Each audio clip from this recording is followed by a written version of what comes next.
반갑습니다. 불교 이야기 시간입니다. 오늘은 불교의 교리가 출발하게 된 가장 근본적인 이유인 고와 관련해서 이야기를 할까 합니다. 불교의 출발은 교조인 스가모니 붓다가 인간의 삶을 깊이 들여다보면서 인간의 삶이야말로 고통으로 가득하다. 고통의 연속이다.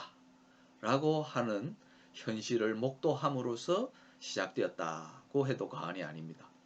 그래서 불교의 가장 중요한 화두라고 하는 것은 어떻게 보면 괴로울 고자에 있다고 해도 되겠습니다. 불가에서는 근본 교리와 관련해서 삼법인이라는 용어가 있죠. 삼법,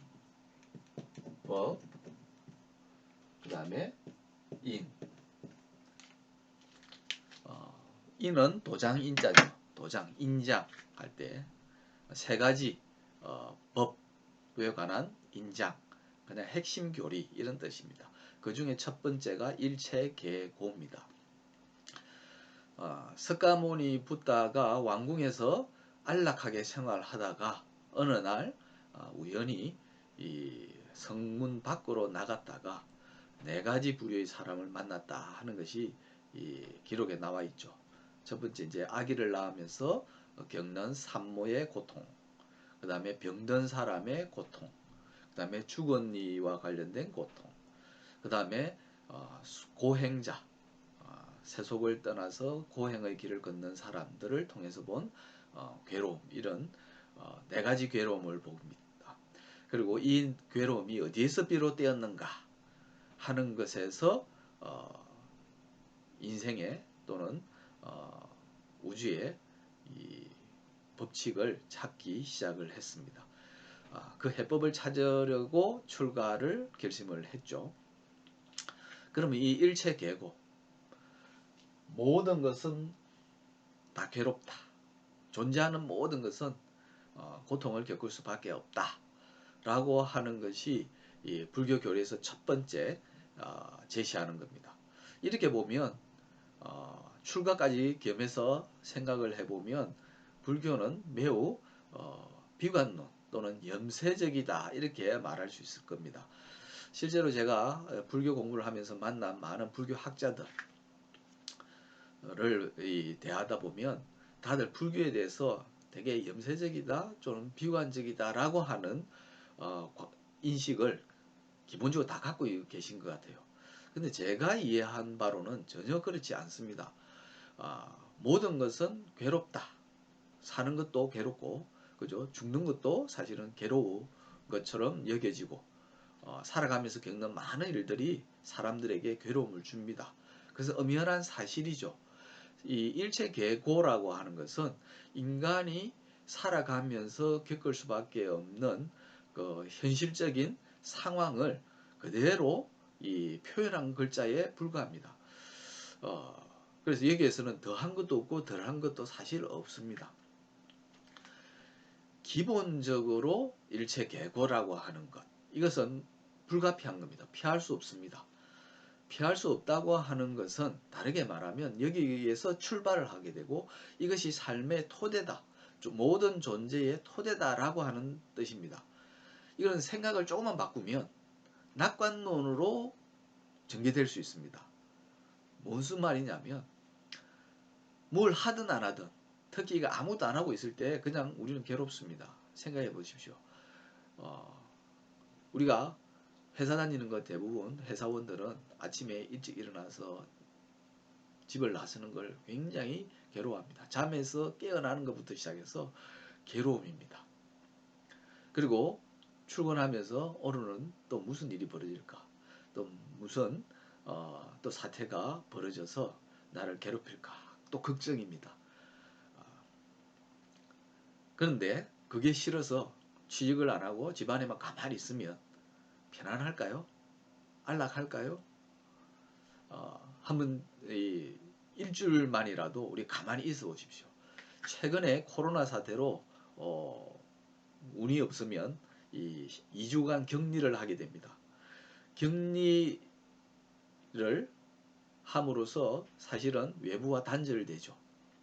그렇다고 해서 불편한 게 있는 건 꼭 아닙니다. 내가 하루 3번 먹어야 될 것도 다 챙겨주기도 하고, 그 다음에 휴대폰 또는 컴퓨터, 텔레비전을 통해서 내가 보고 싶은 것도 볼 수 있고 즐거운 시간을 보낼 수 있는 환경이 조성되어 있기도 합니다. 그런데도 대부분 따분해하고 힘들어하고 심지어는 괴로워하기도 합니다. 왜 그럴까요? 가만히 있다고 하는 것, 아무것도 하지 않는다고 하는 것 자체가 괴로움이라는 겁니다. 실제가 그렇습니다. 우리가 태어날 때 내가 아기가 이 엄마 뱃속에서 나오기 위해서 매우 용을 쓰기는 합니다만은 본인이 용을 쓴 것보다 산모와 산파가 용을 쓴 거죠. 그래서 어쩔 수 없이 세상에 나옵니다. 나오면서 울죠. 그리고 그 이후로 아기는 많은 어려움을 겪습니다. 우리가 어른들이 볼 때 아기는 아무것도 하는 것 없이 엄마가 주는 젖을 먹고 편안하게 잠만 자면 될 거다 이렇게 생각할지 모르겠는데 아기는 전혀 그렇지 않습니다.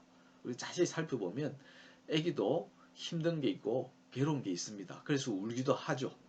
조금만 뭐가 몸에 안 맞으면 웁니다. 가만히 있다고 하는 것 자체가 벌써 걱정스럽고 불안하고 불편하고 괴롭다는 얘기입니다. 그래서 어떻게 보면 인간은 동물인지 모릅니다. 움직여야만 그나마 낫다는 거죠. 그래서 인간이라고 하는 또는 인간 외의 모든 생명체는 태어나는 그 순간부터 괴롭습니다. 그러면 이 괴로움이 줄어드는 것은 어느 때냐? 움직일 때, 뭔가를 하고 있을 때, 활동을 할 때 인간의 괴로움은 줄어듭니다. 우리가 뭔가에 몰입하고 있으면 많은 것을 잊게 되죠. 그래서 괴로움을 덜 느끼게 됩니다. 설령 힘든 일을 하더라도 집중하는 순간에 우리는 괴로움을 덜 느끼게 됩니다. 어쨌든 괴로움을 잊어버리기도 하죠. 뭔가를 하면 할수록 괴로움은 줄어듭니다. 만약에 괴로움을 없애는 방법을 찾아서 더 적극적으로 공부하고 수행을 하고 해법을 찾으려고 한다면 그 괴로움은 훨씬 빨리 많이 줄어들게 되겠죠. 불교는 바로 그 길을 제시하고 있습니다. 불교뿐만 아니라 많은 성자와 현자가 가르쳐 준 것들은 인간이 어떻게 하면 괴로움을 줄이고 즐거움을 더 확대 재생산할 수 있을까를 고민한 결과 나온 것들입니다. 그리고 그런 것들을 가르쳐 줍니다. 이렇게 생각하면 인간의 삶이라고 하는 것은 가만히 있을 때 아무것도 하지 않을 때 괴로움이 훨씬 더 커진다는 걸 알 수 있습니다. 사실 커진다고 말은 하지만 하지 않을 때 인간이 생명체로서 겪을 수 있는 괴로움을 오롯이 다 받는다고 말하는 것이 정확할 겁니다. 이건 다르게 말하면 인간은 가만히 어차피 있을 수 없죠. 최근에 우리가 코로나 사태로 경제적 상황이 안 좋아졌다고 하는데 제 주변만 보더라도 비어있던 가게가 갑자기 새롭게 개업을 합니다. 끊임없이 개업을 하고 또 폐업도 하고 계속합니다. 한국인의 특성일 수도 있는데요. 어쨌든 가만히는 못 있는다는 얘기입니다. 뭔가를 하는 것이 그래도 훨씬 더 편안하고 또 현재의 난관을 극복할 수 있는 길이 열린다고 무의식 중에라도 생각하고 있다는 겁니다. 그래서 뭔가를 시도를 합니다. 설령 실패하더라도 시도해서 해보는 게 훨씬 더 낫다는 거죠. 그걸 생각하면 좀 더 낙관적인 사고를 하고 있기 때문에 안 좋은 상황에서도 시도를 한다, 창업을 한다 이렇게 볼 수 있는 겁니다. 공부라고 하는 것, 인간이 살아가면서 여러 가지 시도를 한다고 하는 것, 도전을 한다고 하는 것도 일종의 그런 면에서 보면 일체계고로부터 벗어날 수 있는 해법을 찾는 과정이라고 말할 수 있습니다. 그래서 일체계고 모든 것은 온갖 것은 괴롭다라고 하는 것은 사실 판단입니다. 사실을 규정한 거고 현실적으로 우리가 경험할 수밖에 없는 것들에 대한 명쾌한 정의라고 할 수 있습니다. 그것은 단순히 염세적이기 때문에 또는 비관론에 입각해서 한 말이 결코 아니라는 겁니다. 사실은 사실일 뿐이죠.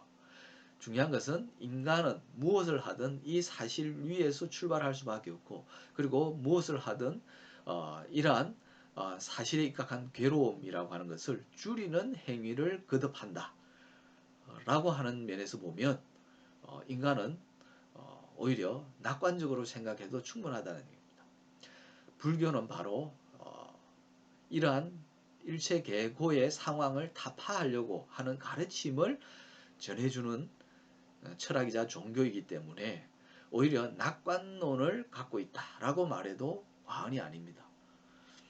그래서 어떻게 하든 인간은 이 괴로움을 줄여나가려고 하고 있고, 그런 욕망을 갖고 있고, 또 그 욕망을 올바르게 발현함으로써 실제로 괴로움을 줄이고 즐거움을 더 키운다는 거죠. 불자들이 절에 왜 가겠습니까? 바쁜 일상 속에서 굳이 시간을 할애해서 절에를 가고 기도도 하고 또 보시도 합니다. 내 형편이 그렇게 좋지 않아도 일정 부분 보시를 함으로써 위안을 삼고 또 즐거움을 얻고 또 운이 좋으면 내 삶에 아주 큰 구실을 할 수 있는 법문도 들을 수 있습니다. 그리고 그 법문대로 한번 해봤다가 정말 효과를 얻으면 더 큰 즐거움을 또 누리겠죠. 그 반면에 또 괴로움은 줄어듭니다. 불교에서 가르치는 대로 한번 살아보면 아주 능숙하지 않더라도 괴로움을 상당히 줄일 수 있습니다. 그것은 불교가 곧 인간이 즐겁게 사는 길을 제시하는 것을 목표로 하고 있다 하는 거죠. 그 최종적인 종착점이 바로 해탈입니다. 우리가 흔히 법열이라는 말도 쓰지만 바로 해탈을 통해서 법열을 느끼죠.